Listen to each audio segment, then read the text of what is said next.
উত্তর কোরিয়ার বিমান বাহিনীর ৮০তম প্রতিষ্ঠা বার্ষিকীতে এক অভূতপূর্ব সামরিক প্রদর্শনীতে উপস্থিত হয়ে নেতা কিম জং উন বলেন, এই বিমান বাহিনী এখন আমাদের পারমাণবিক যুদ্ধ প্রতিরোধের মেরুদণ্ড। এই বক্তব্য ঘিরে চরম উত্তেজনা ছড়িয়েছে বিশ্বজুড়ে। পিয়ংইয়ংয়ে আয়োজিত এই কুচকাওয়াজে কিমের পাশে ছিলেন তার কিশোরী মেয়ে, যাকে অনেকেই ভবিষ্যতের সম্ভাব্য উত্তরসূরি হিসেবে দেখে থাকেন। দুজন মিলেই পর্যবেক্ষণ করেছেন নতুন স্টেলথ ড্রোন, উন্নত মোবাইল মিসাইল লঞ্চার এবং প্রথমবারের মতো প্রকাশিত একটি এয়ারবোর্ন আর্লি ওয়ার্নিং প্ল্যাটফর্ম, যা শত্রুর বিমান ও ক্ষেপণাস্ত্র আক্রমণ আগে থেকেই শনাক্ত করতে পারে।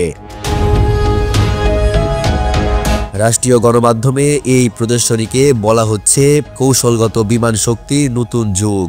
কিম ঘোষণা দেন, অতিরিক্ত কৌশলগত সম্পদ বিমান বাহিনীকে দেওয়ার মাধ্যমে উত্তর কোরিয়া এখন সরাসরি প্রতিদ্বন্দ্বী দেশগুলোর গুপ্তচর বৃত্তি, ড্রোন নজরদারি এবং সামরিক উস্কানির জবাব দিতে সক্ষম হবে। একই সঙ্গে কিম বলেন, যে কোনো দেশের আগ্রাসন প্রতিহত করার ক্ষমতা আমরা কয়েক গুণ বাড়িয়ে তুলেছি। বিশ্লেষকদের মতে এই ঘোষণা নিছক বার্ষিকীর বক্তব্য নয়, বরং যুক্তরাষ্ট্র, দক্ষিণ কোরিয়া এবং জাপানের যৌথ সামরিক মহড়ার প্রতি একটি স্পষ্ট সতর্কবার্তা।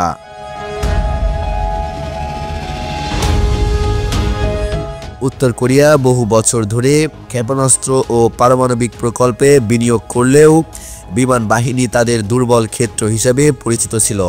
বিশেষজ্ঞরা বলছেন, নতুন ড্রোনগুলো দীর্ঘ পাল্লার নজরদারি ছাড়াও সম্ভবত পারমাণবিক বা উচ্চ ক্ষমতার প্রচলিত অস্ত্র বহন করতে সক্ষম।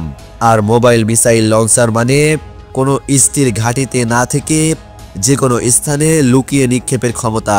এমন সক্ষমতা উত্তর কোরিয়াকে আরও অপ্রত্যাশিত ও বিপজ্জনক করে তোলে। বিমান বাহিনীর ৮০তম বার্ষিকীকে কেন্দ্র করে উত্তর কোরিয়া এমন বার্তা দিয়েছে, যা শুধু প্রতিবেশী দেশ নয়, সরাসরি যুক্তরাষ্ট্র পর্যন্ত পৌঁছে গেছে। কিম জং উন স্পষ্ট করেছেন, উত্তর কোরিয়ার আকাশসীমা শুধু রক্ষা নয়, শত্রুর মনেও ভীতি তৈরি করবে এই বাহিনী। বিশ্ব এখন নজর রাখছে এই ঘোষণার পর উত্তর কোরিয়ার সামরিক পদক্ষেপ কোন দিকে মোড় নেয়।